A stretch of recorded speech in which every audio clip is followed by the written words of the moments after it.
అసిధార వ్రతం. కత్తి అంచున నిలపట్టం ఎంత కష్టమో, ఎంత జాగ్రత్తగా ఉండాలో అంత కష్టమైంది ఈ వ్రతం. దంపతులు బ్రహ్మచర్యం పాటించే సందర్భంలో తమ మధ్య కత్తి నుంచి నిద్రపోవటానికి కూడా అసిధార వ్రతం అంటారు. వనవాసంలో 14 ఏళ్లు సీతారాములు అసిధార వ్రతాన్ని పాటించారని చెప్తారు. అత్యంత నిష్ఠతో నియమబద్ధులై ధర్మం తప్పకుండా తన పని తాను చేసుకుపోవటమే అసిధార వ్రత లక్షణం. పచ్చపత్రికాధిపతి రామోజీరావు పదే పదే చెప్పే మాటిదే. తన దగుల్బాజీ కుట్రలకు కుతంత్రాలకు పత్రికని వేదికగా చేసుకుని తన తప్పుడు రాతలను, నీచపు రాతలను అసిధార వ్రతంతో పోల్చటం రామోజీరావు దగాకోరుతనానికి నిదర్శనం.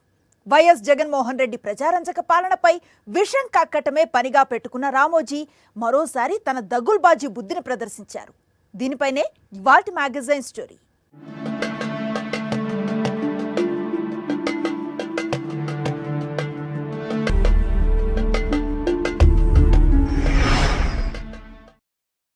సరిగ్గా 50 ఏళ్ల క్రితం 1974లో విశాఖ నగర నడిబొడ్డున సీతమ్మధారలో ఈనాడును స్థాపించారు రామోజీరావు.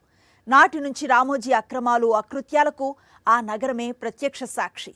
ఏ విశాఖ అయితే తనకు ఆశ్రయం ఇచ్చిందో, ఏ విశాఖ అయితే తనకు బతుకునిచ్చిందో, అదే విశాఖ నగరంపై మరోసారి విషం కక్కారు రామోజీరావు. తల్లి పాలు తాగి రొమ్ముగుద్దిన చందంగా విశాఖ అభివృద్ధిని చూసి ఓర్వలేక నీచపు రాతలతో తన దుగ్ధను ప్రదర్శించుకున్నారు.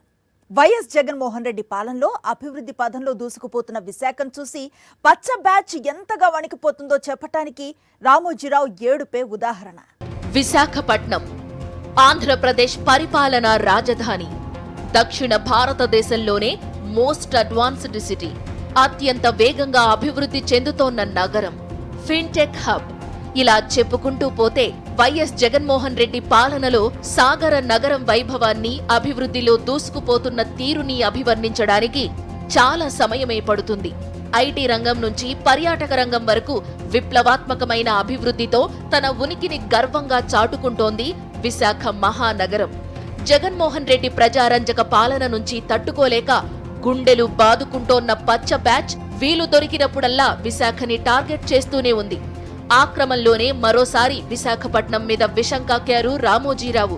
ఈనాడులో తాను రాసే నీచపు రాతలను ప్రజలు నమ్ముతారన్న భ్రమలోనే ఉన్న రామోజీ తన దగాకోరుతనాన్ని మరోసారి పచ్చపత్రిక సాక్షిగా చాటుకున్నారు. 2014 నుంచి 2019 మధ్య కాలంలో లక్షల కోట్ల రూపాయల ప్రజాధనాన్ని వివిధ స్కాముల్లో స్వాహా చేసిన చంద్రబాబు వైజాగ్లోనూ అనేక భూదందాలకు తెరతీశారు.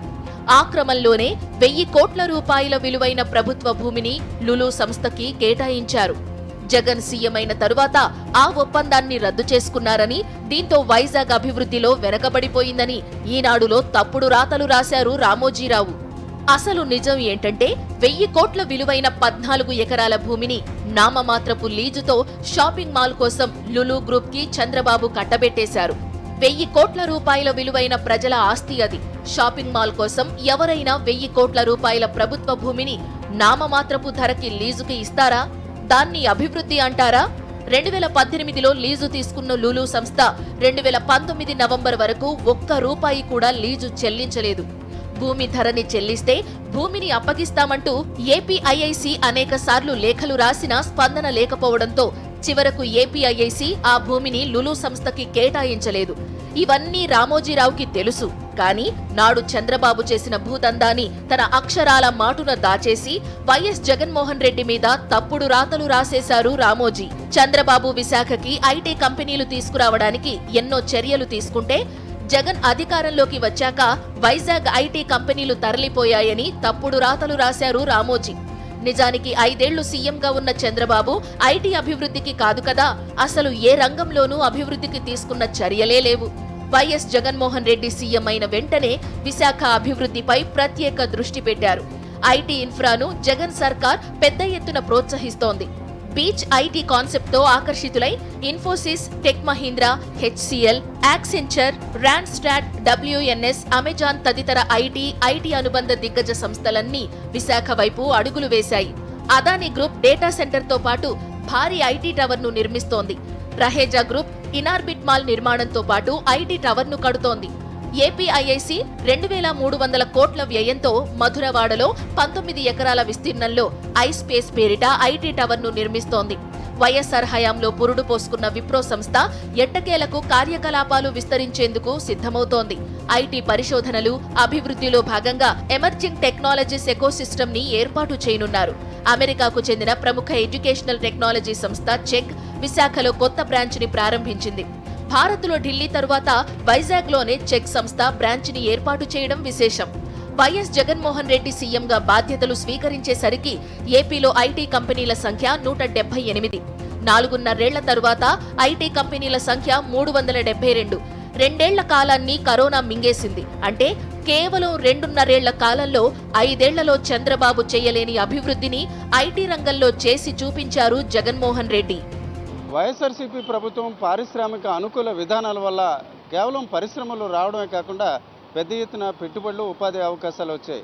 దీనికి నేనున్న ఈ సిరిపురం జంక్షన్లోనే ఒక నిదర్శనంగా చెప్పుకోవచ్చు. గతంలో చూసుకుంటే ఇక్కడ పరిశ్రమలకు సంబంధించి ఐటీ కంపెనీలు కేవలం రుషికొండ పరిసర ప్రాంతాలకు వచ్చిన పరిస్థితి. ఇప్పుడు మీరు చూస్తున్న ఇది WNS, ఇది ఒక అంతర్జాతీయ ఐటీ కంపెనీ. ప్రస్తుతానికి దాదాపు 1,200 మంది ఇటీవల ఇందులో ఉపాధి అవకాశాలు పొందిన పరిస్థితి. వీరి సంఖ్య కూడా ఈ కొన్ని నెలల్లోనే 2,000కి పెంచాలన్న ఉద్దేశంతో ఆ కంపెనీ ఉంది. కేవలం ఇన్ఫోసిస్ లాంటి కంపెనీలు విశాఖలో రావడమే కాకుండా ఇతర కంపెనీలు కూడా ఇక్కడికి వచ్చిన పరిస్థితి. ఐటీ పరంగా చూసుకుంటే వివిధ రకాల సంబంధించిన ఉపాధి అవకాశాలు కనిపిస్తున్నాయి. కేవలం ఇప్పుడు సిరిపురంలో ఉన్న WNS మాత్రమే కాకుండా ఇక్కడ ఇసుకతోట జంక్షన్లో చూసుకుంటే రాడ్స్టాండ్ అనే ఒక కంపెనీ కూడా అక్కడ రావడం జరిగింది. కేవలం దీనికి సంబంధించిన హెచ్ఆర్లకు సంబంధించిన రిక్రూట్మెంట్ చేసే రకంగా కూడా ఆ ఐటీ పూర్తి స్థాయిలో ఐటీ కంపెనీ కూడా శిక్షణ ఇస్తున్న పరిస్థితి. ఈ దశలో ఏదైతే వైఎస్ఆర్సీపీ ప్రభుత్వం వచ్చిన తర్వాత ఇన్ఫోసిస్ లాంటి ఒక దిగ్గజ కంపెనీ మాత్రమే కాకుండా చాలా వరకు ఉపాధి అవకాశాలు వచ్చిన కంపెనీలు వచ్చాయనడానికి నేనున్న ఈ WNS అలాగే రాడ్స్టాండ్ లాంటి కంపెనీలు ఒక ఉదాహరణగా కూడా మనం చెప్పుకోవచ్చు. చంద్రబాబు 5 ఏళ్ల పాలనలో 20,000 ఐటీ ఉద్యోగాలను కూడా సృష్టించలేకపోయారు. 2 ఏళ్లకు పైగా కరోనా చేతులు కట్టేసిన వైఎస్ జగన్మోహన్ రెడ్డి పాలనలో 30,000 ఐటీ ఉద్యోగాల కల్పన చేశారు. వైజాగ్ ని అన్ని కోణాల్లో, అన్ని రంగాల్లో అభివృద్ధి పథంలో దూసుకుపోయేలా చేస్తుంటే ఆ డెవలప్మెంట్ వివిధ రూపాల్లో ప్రత్యక్షంగా సామాన్య ప్రజలకు కూడా కనిపిస్తుంటే పచ్చ బ్యాచ్ మాత్రం తప్పుడు రాతలతో కొత్త కొత్త కుట్రలకు పదును పెడుతూనే ఉంది. దుష్ట చతుష్టయం, వాళ్ళ అడుగులకు మడుగులొత్తే దత్తపుత్రుడు. అందరిలో అనేక కామన్ పాయింట్స్ ఉన్నాయి. వాటిలో ఒకటి, నిజం చెబితే తల 1000 ముక్కలవుతుందన్న మునిశాపం. అందుకే ఏపీ అంతటా సాగుతున్న అభివృద్ధి, సంక్షేమ పథకాల గురించి ఒక్క ముక్క కూడా నిజం చెప్పరు, రాయరు. సామాన్య ప్రజలకు కూడా అర్థమయ్యే రీతిలో దేశమంతా అబ్బురపడే స్థాయిలో వైజాగ్లో అభివృద్ధి జరుగుతుంటే రామోజీరావు మాత్రం ఎప్పట్లానే తన వంచనా స్వభావాన్ని చాటుకున్నారు. అక్షర సేద్యం పేరుతో పాత్రికేయ విలువలను పాతాళానికి పాతరేస్తున్నారు. పత్రికా విలువలను పాతాళం లోతున పాతిపెట్టేసిన నీచ చరిత్ర రామోజీ మీడియాది. కాంగ్రెస్ పార్టీకి వ్యతిరేకమన్నారు, టీడీపీకి భజన చేశారు. టీడీపీ అధికారం కోల్పోతే గుక్క పెట్టి ఏడ్చినంత పని చేశారు. చంద్రబాబును ఇంటికి పంపిన జగన్మోహన్ రెడ్డి ప్రభుత్వం ఎన్ని మంచి పథకాలు అమలు చేస్తోన్నా రోజు విషం చిమ్మడమే అజెండాగా పెట్టుకున్నారు. తన అక్రమాలన్నింటికీ మీడియాను రక్షణ కవచంలా వాడుకుంటూ తమ సామాజిక వర్గ రాజకీయ పార్టీని జాకీలు పెట్టి లేపడానికి విఫల యత్నాలు చేస్తున్నారు. పనిలో పనిగా ప్రజల గుండెల్లో సెటిల్ అయిపోయిన జగన్మోహన్ రెడ్డిపై నిత్యం బురద జల్లుతున్నారు. ఇప్పుడు తనకు జీవితాన్ని ఇచ్చిన విశాఖపట్నాన్ని అవమానిస్తూ మరోసారి జగన్ని టార్గెట్ చేసే కుట్రకి తెరతీశారు రామోజీ. తెలుగుదేశం ప్రభుత్వ హయాంలో చంద్రబాబు నాయుడు గారు గత 4 ఏళ్ల క్రితం జరిగినట్టు 5 ఏళ్ల పాలనలో విశాఖపట్నంలో 1,00,000 ఎకరాల కబ్జా జరిగింది.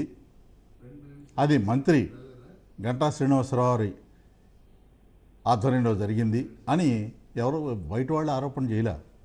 తెలుగుదేశం ప్రభుత్వ హయాంలో మంత్రిగా పనిచేసినటువంటి అయ్యన్న పాత్రుడు గారు చేశారు. ఈ ఆరోపణ మీద అధికారంలో ఉన్ననాళ్ళు చంద్రబాబు నాయుడు గారు ఎటువంటి చర్య తీసుకోవాలా? మరి దాని గురించి ఈనాడు ఎందుకు రాయలేదు? ఇలాంటి కబ్జాలు చేయడం వల్ల విశాఖపట్నంలో పరిశ్రమలు రావడానికి భయపడుతున్నట్లేదా? దానికి సమాధానం చెప్పరు. చంద్రబాబు హయాంలో అదానీ డేటా సెంటర్ కోసం వచ్చే 20 ఏళ్లలో 70,000 కోట్ల రూపాయలు పెట్టుబడి పెడతామని ఒప్పందం జరిగిందని, కానీ జగన్ ప్రభుత్వ తీరుతో ఆ మొత్తాన్ని 21,844 కోట్లకి తగ్గించుకుందని నీచపు రాతలు రాశారు రామోజీ. కానీ నిజం మాత్రం వేరు. ఆ నిజం రామోజీకి తెలుసు. వైఎస్ జగన్మోహన్ రెడ్డి అధికారంలోకి రాగానే 20 ఏళ్లు అంటే చాలా సుదీర్ఘకాలం. అప్పటికి టెక్నాలజీలో ఎన్నో మార్పులు వస్తాయి కాబట్టి 5 ఏళ్లలో వాస్తవ పెట్టుబడి ఎంత పెడతారో డిపిఆర్ ఇవ్వాలని కోరారు. దీంతో 5 ఏళ్ల కాలానికి 21,844 కోట్ల రూపాయలు పెట్టుబడి పెడుతున్నట్టు అదానీ గ్రూప్ స్పష్టం చేసింది. దానికనుగుణంగా ఇప్పటికే అదానీ డేటా సెంటర్ని వైజాగ్ టెక్ పార్క్ లిమిటెడ్ పేరుతో డెవలప్ చేస్తున్నారు. చంద్రబాబు హయాంలో కేవలం ప్రకటనలకే పరిమితమైన అదానీ గ్రూప్ వైఎస్ జగన్ ప్రభుత్వ సహకారంతో భారీ పెట్టుబడులు పెడుతోంది. అంతేకాదు, పోర్టులు, సిమెంటు వంటి రంగాల్లో అదానీ గ్రూప్ రాష్ట్రంలో సుమారు 20,000 కోట్ల పెట్టుబడులు పెట్టింది. రాబోయే రోజుల్లో ఈ మొత్తం పెట్టుబడి రెట్టింపు కానుంది. అలానే డేటా సెంటర్, గ్రీన్ ఎనర్జీతో పాటు వివిధ రంగాల్లో కొత్తగా మరో 43,664 కోట్ల పెట్టుబడులు పెట్టే విధంగా జగన్ ప్రభుత్వంతో ఒప్పందం కూడా కుదుర్చుకుంది. ఈ నిజాలన్నీ దాచేసి జగన్ ప్రభుత్వం మీద, వైజాగ్ నగర ప్రతిష్ట మీద విషం కక్కారు రామోజీ. వైఎస్ జగన్మోహన్ రెడ్డి నిర్మిస్తోన్న భోగాపురం అంతర్జాతీయ గ్రీన్ఫీల్డ్ విమానాశ్రయం మీద పడి ఏడ్చారు రామోజీరావు. చంద్రబాబు నాయుడే భోగాపురం ఎయిర్పోర్టుకి శంకుస్థాపన చేశారని, భూసేకరణ జరిగిందని, మళ్లీ జగన్ శంకుస్థాపన చేశారని రాసుకొచ్చారు రామోజీ. నిజం ఏంటంటే 2019 ఎన్నికలకు 2 నెలల ముందు, అంటే 2019 ఫిబ్రవరిలో భోగాపురం ఎయిర్పోర్టుకి చంద్రబాబు శంకుస్థాపన చేశారు. అది కేవలం ఎన్నికల స్టంట్ మాత్రమే. మరో దారుణమైన విషయం ఏంటంటే అశోక్ గజపతిరాజు పౌర విమానయాన శాఖ మంత్రిగా ఉన్న భోగాపురం విమానాశ్రయానికి ఒక్క అనుమతి తేలేకపోయారు. అనుమతులు లేకుండా, భూసేకరణ చేయకుండా శంకుస్థాపన పేరుతో ఎన్నికల ముందు చంద్రబాబు హడావుడి చేశారు. వైఎస్ జగన్మోహన్ రెడ్డి ముఖ్యమంత్రిగా బాధ్యతలు స్వీకరించిన తరువాత అటు ఎయిర్పోర్టుకి అనుమతులపైన, ఇటు భూసేకరణపైన దృష్టి పెట్టారు. అన్ని అనుమతులు తీసుకున్న తర్వాతే 2,203 ఎకరాల్లో ఎయిర్పోర్టు నిర్మించడానికి జిఎంఆర్ సంస్థతో జగన్ ప్రభుత్వం ఒప్పందం చేసుకుంది. అప్పటికి ఎయిర్పోర్టు కోసం సేకరించిన భూమి 377 ఎకరాలు మాత్రమే. మిగిలిన భూమిని జగన్ ప్రభుత్వమే సేకరించి 376 కుటుంబాలకు నష్టపరిహారం చెల్లించి పునరావాసం కల్పించింది. పునరావాసం కోర్టు కేసులు, పర్యావరణంపై నేషనల్ గ్రీన్ ట్రిబ్యునల్లో వేసిన కేసుల్లో పోరాడి మరీ విజయం సాధించింది.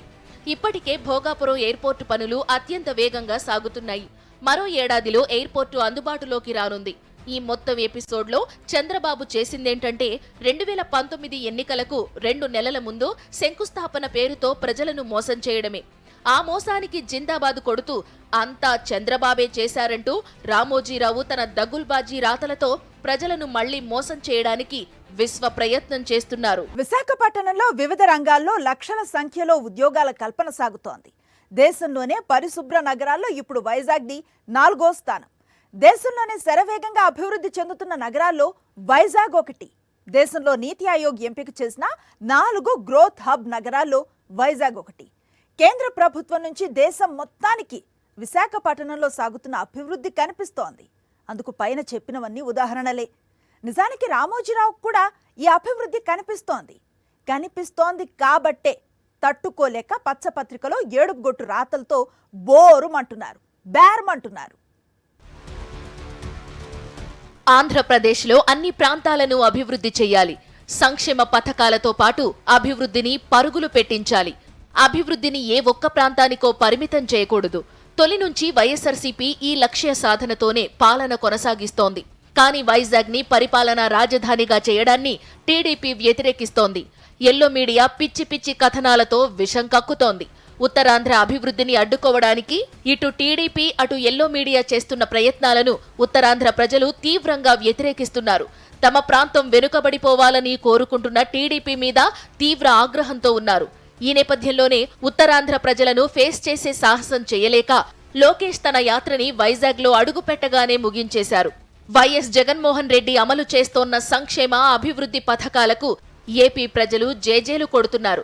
దీంతో విశాఖని పరిపాలనా రాజధానిగా వ్యతిరేకిస్తున్న చంద్రబాబు, ఎల్లో మీడియా ఆ ప్రాంతం నుంచి తమకు కనీస మద్దతు లభించకపోవడంపై బెంబేలెత్తుతోంది. ఆ దుగ్ధతోనే, ఆ కడుపు మంటతోనే వైజాగ్ మీద, జగన్ పాలన మీద తప్పుడు రాతలు రాసి సంబరపడిపోతున్నారు రామోజీరావు. గత ప్రభుత్వంలో చేయకుండా చేసినట్టు బిల్డప్ చేసేవారు. అంటే ఈ సమ్మిట్లు ఆ సమ్మిట్లు అని చెప్పి 20 లక్షల కోట్లు, 40 లక్షల కోట్లు, 15 లక్షల కోట్లు పెట్టుబడులు వచ్చాయని చెప్పి విపరీతమైనటువంటి గ్లోబల్ ప్రచారం చేసేవారు. జగన్మోహన్ రెడ్డి గారికి ప్రచారం చేయరు. జగన్మోహన్ రెడ్డి గారి ప్రచారం అక్కర్లేదు. ఆయన చేసింది ఆయన మనస్సాక్షితో ప్రశ్నించుకుంటారు. నా మనస్సాక్షి సంతృప్తి పొందుతుందా లేదా? అలాంటి ముఖ్యమంత్రి మన ముఖ్యమంత్రి. నాకు తెలుసు ఈ రాష్ట్రం గత 4 సంవత్సరాల 9 మాసాల్లో ఎంత అభివృద్ధి చెందింది. ఒక ఆదాని కానీ, ఇన్ఫోసిస్ కానీ, మిగతా సాఫ్ట్వేర్ కంపెనీలు కానీ, ఫార్మాసిటీ కానీ మిగతావన్నీ కూడా ఏ రకంగా డెవలప్ అయ్యాయి, అందులో ఉపాధి అవకాశాలు ఏ రకంగా పెరిగాయి, అలాగే స్కిల్ డెవలప్మెంట్ ద్వారా ఎంతమంది లబ్ధి పొందారు అన్నది మాకు తెలుసు. కాకపోతే ఏంటంటే మేము చూపించాలే తప్పితే మాటలతో చెప్పకూడదు అన్న ఆలోచనతో జగన్మోహన్ రెడ్డి గారు ఉంటారు. విశాఖ పరిపాలన రాజధాని కావడం వల్ల మొత్తం ఉత్తరాంధ్ర అంతా ఆ అభివృద్ధి కనిపిస్తోంది. దాన్ని తట్టుకోలేక వార్తల పేరుతో, విశ్లేషణల పేరుతో కుట్రలకు, కుతంత్రాలకు రామోజీరావు పదును పెడుతూనే ఉన్నారు. ఆ క్రమంలోనే వివిధ కారణాల వల్ల వెనక్కి వెళ్లిన సంస్థలను ప్రస్తావిస్తూ వైఎస్ జగన్మోహన్ రెడ్డి వైపు వేలు చూపించే దుస్సాహసానికి రామోజీ ఒడిగట్టారు. ఫ్రాంక్లిన్ టెంపుల్టన్ ఇండియా భారీ డెట్ స్కామ్ లో ఇరుక్కోవడంతో దాని వ్యాపార కార్యకలాపాలపై తీవ్ర ప్రభావం పడింది. సుమారు 29,000 కోట్ల విలువైన 6 డెట్ ఫండ్స్ ను సెబీ నిషేధించడంతో పాటు పెనాల్టీలు విధించింది. దీంతో ఒకానొక దశలో పూర్తిగా ఇండియా కార్యకలాపాల నుంచి వైదొలగాలని నిర్ణయించుకుంది. దీంతో ఇండియాలో విస్తరణ కార్యక్రమాలను నిలిపివేసింది. అలానే చైనాకు చెందిన హెచ్ఎస్బీసీ తన విధానపరమైన నిర్ణయంలో భాగంగా భారతదేశ కార్యకలాపాల నుంచి వైదొలగుతున్నట్లు 2016లో ప్రకటించింది. అందులో భాగంగా విశాఖ, హైదరాబాద్, ఢిల్లీలోని తన కార్యకలాపాలను ఉపసంహరించుకుంది. అప్పట్లో ముఖ్యమంత్రిగా ఉన్నది చంద్రబాబు నాయుడే. ఈ కంపెనీలు వెనక్కు వెళ్లడానికి కారణాలు వేరే ఉంటే ఆ కారణాలను దాచేసి తన రాతలతో ప్రజలను తప్పుదోవ పట్టించడానికి రామోజీ విశ్వ ప్రయత్నం చేశారు. దేశంలో శరవేగంగా అభివృద్ధి చెందుతోన్న 4 నగరాల్లో వైజాగ్ ఒకటి. ఈ మాట చెప్పింది సాక్షాత్తు కేంద్ర ప్రభుత్వం. గ్రోత్ హబ్ నగరాలుగా నీతి ఆయోగ్ ఎంపిక చేసిన 4 నగరాల్లో వైజాగ్కి కూడా చోటు దక్కింది. ఆ 4 నగరాల్లో ముంబై కూడా ఒకటి. ముంబై మహానగరంతో పోటీగా వైజాగ్ నగరం ఎదుగుతోందని కేంద్ర ప్రభుత్వమే గుర్తించింది. 2047 నాటికి అభివృద్ధి చెందిన దేశంగా భారత్ ని మార్చే క్రమంలో నీతి ఆయోగ్ చేపట్టిన పైలట్ ప్రాజెక్టులో ముంబైతో పాటు వైజాగ్కి కూడా చోటు దక్కింది. వైఎస్ జగన్మోహన్ రెడ్డి పాలనలో ఆంధ్రప్రదేశ్ పరిపాలనా రాజధానిగా విశాఖ అన్ని రంగాల్లో అభివృద్ధిలో దూసుకుపోతుంటే రామోజీరావు మాత్రం పచ్చ ఏడుపు ఏడుస్తూనే ఉన్నారు. జగన్ కి లభిస్తోన్న ప్రజాదరణ తట్టుకోలేక తన శోకాన్ని విశాఖ శోకం రాసేసుకుని రాక్షసానందం పొందే ప్రయత్నం చేస్తున్నారు. ఇది ఇవాల్టి మ్యాగజైన్ స్టోరీ. మరో ఇంట్రెస్టింగ్ టాపిక్ తో మళ్ళీ కలుద్దాం. అంతవరకు స్టే ట్యూన్ టు సాక్షి.